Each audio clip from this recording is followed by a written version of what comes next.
വേണ്ട വേണ്ട വേണ്ട, ഒരാൾ വലിച്ചാ മതി.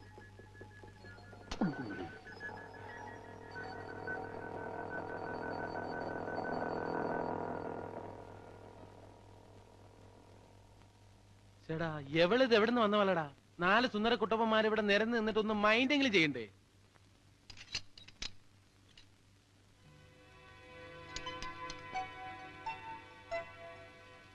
മഹാദേവ, നമുക്ക് ഈ തള്ളയെ കറക്കിയെടുത്താലോ? ആ, നീ കറക്കിയെടുത്തു. ഇവനാവുമ്പോ നല്ല മാച്ച് ആയിരിക്കും. ഞങ്ങൾ അവളെ തന്നെ കറക്കിയെടുത്തോളാം. പറയുന്നത് മുഴുവൻ അങ്ങോട്ട് കേക്കടാ. അവളെ വീഴ്ത്താൻ ഏറ്റവും നല്ല വഴി അവളുടെ മുത്തശ്ശിയാ. മുത്തശ്ശി നമ്മുടെ ആളായി കഴിഞ്ഞാ പിന്നെ നമുക്ക് അവിടെ നിന്ന് എന്തും സാധിക്കാം. ആ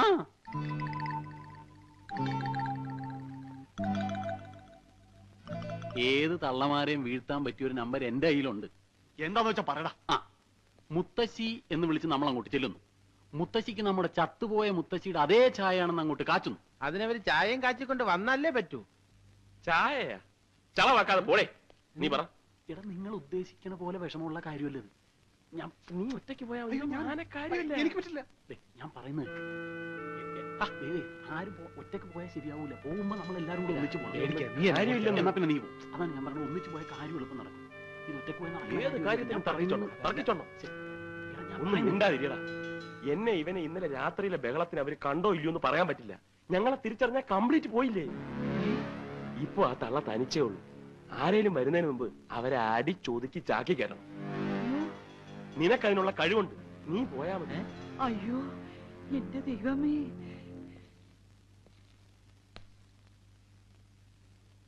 ചെല്ലടാ.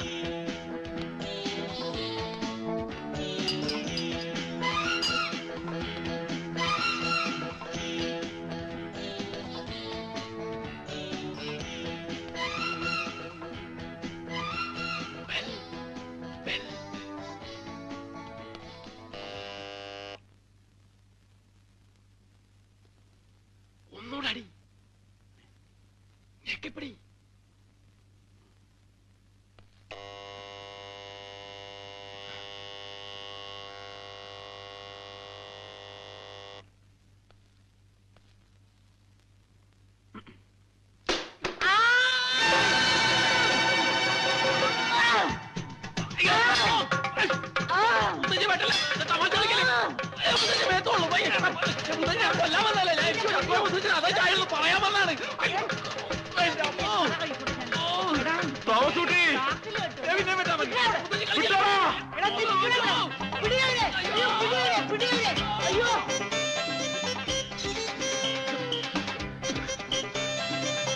അവന് വെട്ടുകൊണ്ട് കാണുമോ?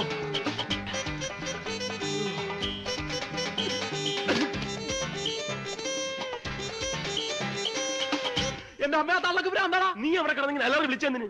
ആളുകൾ വല്ല ഓടിക്കൂടിയിരുന്നെങ്കിൽ നമ്മുടെ അഭിമാനം ഉണ്ടാവുക. നിനക്ക് അഭിമാനമാണല്ലേ പ്രശ്നം? ആ തള്ളയുടെ വെട്ടങ്ങാൻ എന്റെ നെഞ്ചത്ത് കൊണ്ടിരുന്നെങ്കിലാ. കൊണ്ടില്ലല്ലോ. കൊണ്ടിരുന്നേ കാണായിരുന്നു. എന്ത് കാണായിരുന്നു? എന്റെ നെഞ്ചത്ത് വെട്ടുകൊള്ളണതാ. അല്ലല്ല. നീ ഇപ്പൊ ചൂടാവുന്ന എന്തിനാ? നീ തന്നെയല്ലേ പറഞ്ഞു നിന്റെ മുത്തശ്ശിയാണ് വളച്ച വളയുമെന്നൊക്കെ. അങ്ങനെ പറഞ്ഞെന്ന് വിചാരിച്ച് ഒരാപത്ത് ഒരു മോടിക്കളയാവോ? എടാ, അതൊരു ആപത്താണെന്ന് ഞങ്ങൾക്ക് മനസ്സിലാവണ്ടേ? നീ അവരെ വളയ്ക്കാണെന്നല്ലേ ഞങ്ങൾ വിചാരിച്ചത്. പോടാ ചതിയന്മാരെ തെണ്ടികളെ. ഗോവിന്ദൻകുട്ടി, ഇനി എന്തായാലും നമ്മൾ പിന്മാറുന്ന പ്രശ്നമില്ല. അവൾ ഈ നാട്ടിൽ കാല് കുത്തി അന്ന് മുതൽ അവൾ നമ്മുടേതായി. ഇനി അവളെ വിവാഹം കഴിക്കുന്നത് നമ്മൾ തന്നെ ആയിരിക്കും. നമ്മളോ? നമ്മള് 3-4 പേരില്ലടാ. അതിനെന്താ, പഞ്ചപാണ്ഡവന്മാർ 4 പേരും കൂടിയല്ലേ പണ്ട് ദമയന്തിയെ കെട്ടിയത്? ദമയന്തി അല്ലടാ, കുന്തി. കുന്തിയെങ്കിൽ കുന്തി കെട്ടിയല്ലോ, അതേപോലെ ഇവളും ചെയ്യട്ടെ അല്ലേ മഹാദേവ? ഓടാ.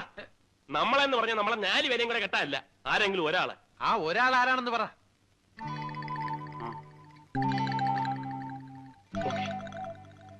നിങ്ങൾക്കൊക്കെ ബുദ്ധിമുട്ടാണെങ്കിൽ അത് ഞാൻ ഏറ്റു. അയ്യടാ, നീ അങ്ങനെ തനിച്ച് ബുദ്ധിമുട്ടണ്ട, ഞങ്ങളൊക്കെ ബുദ്ധിമുട്ടാൻ തയ്യാറാണ്. അത് തന്നെ, നമ്മളെ മെട്ടിച്ച് ഒരു 5-ാമൻ അവളെ കൊണ്ടുപോകാൻ പാടില്ല. അതുകൊണ്ട് എപ്പോഴും അവളുടെ മേലൊരു കണ്ണു വേണം. ഒരു കണ്ണോ? അതിനുവേണ്ടി ഈ 2 കണ്ണുകളും ദാനം ചെയ്തിരിക്കുന്നു. അയ്യാ, ഈ പണ്ടാരം പിടിച്ച നാട്ടിൽ ഇനി ഞാനില്ല. എന്തത് കൊള്ളക്കാര നാടാ? രാത്രി വന്നത് പോട്ടേന്ന് വെക്കാം. ഇതിപ്പോ പട്ടാ പകലല്ലേ വന്നത്, തല്ലി കൊന്ന് ചാക്കില് കെട്ടാൻ. എന്താ മുത്തശ്ശി, എന്തിനാ പെട്ടിയിലതൊക്കെ എടുത്തു വെക്കുന്നത്? എനിക്കേ എന്റെ ജീവനും കൊണ്ട് എങ്ങനെയെങ്കിലും എന്റെ നാട്ടിലെത്തിയാ മതി. എന്താ മുത്തശ്ശി, കാര്യം പറ. ഓ, ഇപ്പൊ കാര്യം പറയാത്ത കുഴപ്പമുള്ളൂ. മുത്തശ്ശ, എന്താ മുത്തശ്ശ, എന്താ ഉണ്ടായേ? അവളെ ആരോ കൊല്ലാൻ വരണമാര് തോന്നിയെന്ന്. തോന്നിന്നാ? അപ്പൊ അവൻ എന്നെ കൊല്ലാൻ വന്നതല്ലെന്നാ പറയുന്നത്. സത്യം പറയാമല്ലോ, നിന്നെ കണ്ടാൽ ആർക്കും ഒന്ന് കൊല്ലണമെന്ന് തോന്നും. എനിക്ക് തന്നെ ഒരുപാട് പ്രാവശ്യം തോന്നിയിട്ടുണ്ട്. മനുഷ്യനെ എടി, കൊല്ലാൻ വന്നവനാണെങ്കിൽ പിന്നെ കൊല്ലാതെ തിരിച്ചു പോകും. അതെന്റെ മിടുക്ക്. അവന്റെ കൂമ്പ് ഞാൻ ചവിട്ടി കലക്കിയില്ലേ. ആരുടെ? എന്റെ പൊന്നു മോളെ, ഈ മുത്തശ്ശി പറയണ നീ ഒന്ന് കേക്ക്. ഈ നാട് ശരിയല്ല, നമുക്ക് തിരിച്ചു പോവാ. എന്താ മുത്തശ്ശി പറയണേ? തിരിച്ചു പോവാന്നോ? അപ്പൊ സേതുവേട്ടനെ പറ്റി അന്വേഷിക്കണ്ടേ? അറിയണ്ടേ? സേതുമാധവനെ പറ്റി അന്വേഷിക്കണ്ടെന്ന് അറിയണ്ടെന്ന് ആരെങ്കിലും പറഞ്ഞോ? കണ്ണൂര് ഈ നാടും തമ്മിൽ അത്ര വലിയ ദൂരമൊന്നുമില്ലല്ലോ. നമുക്ക് അവിടെ നിന്നുകൊണ്ട് അന്വേഷിക്കാം. പോരാ, സേതുവേട്ടനെ പറ്റി എന്തെങ്കിലും അറിയണമെങ്കിൽ നമ്മൾ ഈ നാട്ടിൽ തന്നെ നിൽക്കണം. മുത്തശ്ശിക്ക് ഇനി പേടിണ്ടെങ്കിൽ ഒരു കാര്യം ചെയ്തോളൂ, മുത്തശ്ശനെയും കൂട്ടി പൊക്കോളൂ. എനിക്കിവിടെ ആരും കൂട്ട് വേണമെന്നില്ല. എന്റെ ഏട്ടനെ പറ്റി അറിയേണ്ടതൊക്കെ അറിയാതെ ഞാൻ ഇവിടുന്ന് മടങ്ങുന്ന പ്രശ്നമില്ല.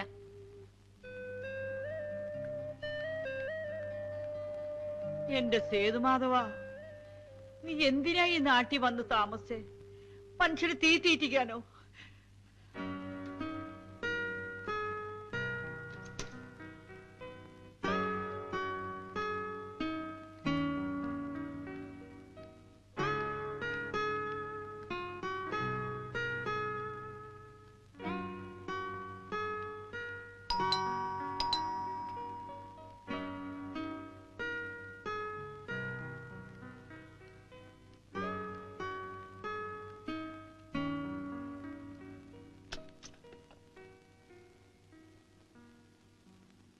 ആരാ?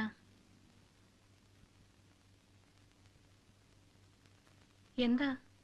ഞാൻ കുറച്ച് ദൂരേന്ന് വരിക. കുറെ മുമ്പ് ഒരു ചെറുപ്പക്കാരൻ ഇവിടെ വന്ന് താമസിച്ചിരുന്നില്ലേ? ബോംബെക്കാരൻ, ഒരു സേതുമാധവൻ. ആ സേതുമാധവൻ എന്റെ ഏട്ടനാ.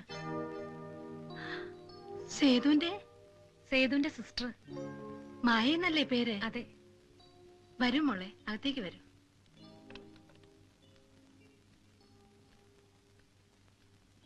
എപ്പോഴാ വന്ന ബോംബെന്ന്? 2-3 ദിവസമായി.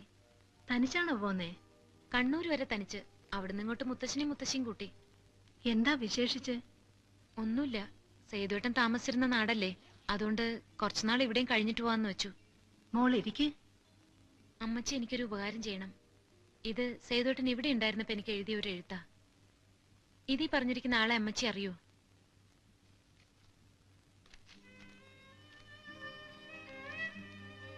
പ്രിയപ്പെട്ട മായ, അമ്മ എന്നെ തിരക്കാറുണ്ടോ? ഞാൻ എവിടെയാ, എന്താ വരാത്തതെന്നൊക്കെ ചോദിക്കാറുണ്ടോ? നമ്മുടെ അമ്മയെ പോലെ ഒരമ്മ ഇവിടെയും ഉണ്ട്. മകനെ ഓർത്ത് കണ്ണീരൊഴുക്കുന്ന ഒരമ്മ. അമ്മയെ പൊന്നുകൊണ്ട് പൊതിയാൻ, നോട്ടുകെട്ടുകൾ കൊണ്ട് തുലാഭാരം നടത്താൻ ഒരുങ്ങിയിറങ്ങിയവനാണ് അമ്മയുടെ മകൻ. ആ മകനോട് പറയാൻ ഞാനും മറന്നു.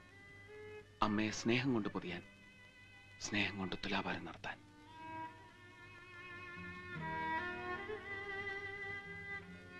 സേതു ഈ എഴുതിയിരിക്കുന്നതൊക്കെ ഞങ്ങളെ കുറിച്ചാ. എന്നെ എന്റെ മോൻ ആൻഡ്രൂസിനെയും കുറിച്ച്. എന്താ മോളെ? ആൻഡ്രൂസ് ഇപ്പൊ എവിടെയുണ്ട്? ബോംബെയില്. മോള് കണ്ടിട്ടുണ്ടോ അവനെ? ഇല്ല. എങ്കി വരൂ. വരൂ മോളെ.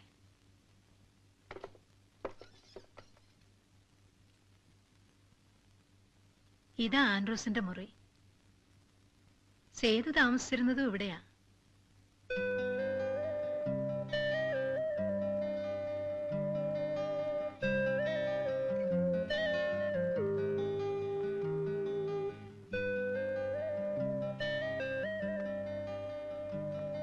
ഇതാണ് എന്റെ മോൻ ആൻഡ്രൂസ്.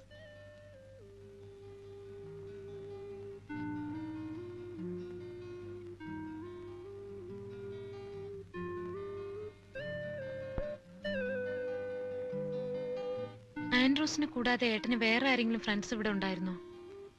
ഇവിടെ അങ്ങനെ സേതുവിന് ഫ്രണ്ട്സ് ഉള്ളതായിട്ട് അറിയില്ല. ലൈബ്രറി പോകും ദിവസവും. അവിടുന്ന് വന്ന മുറി അടച്ച ഒറ്റ ഇരിപ്പാ. ദേ, ആ പുസ്തകങ്ങളും പെട്ടിയും ബാഗും ഒക്കെ സേതുവിന്റെയാ.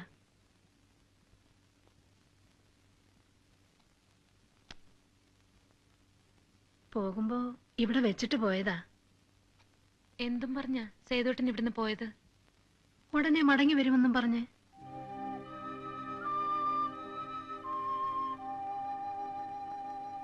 എന്താ മോളെ?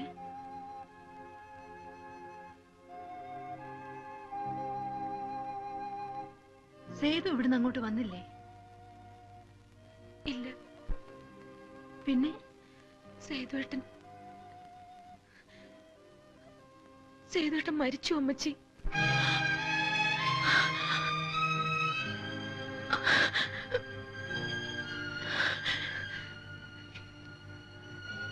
ആത്മഹത്യയായിരുന്നു. ഇപ്പോ 1 വർഷം തികയാൻ പോണു. എന്തിനാ മോളെ, എന്തിനാ സേതു അത് ചെയ്തത്?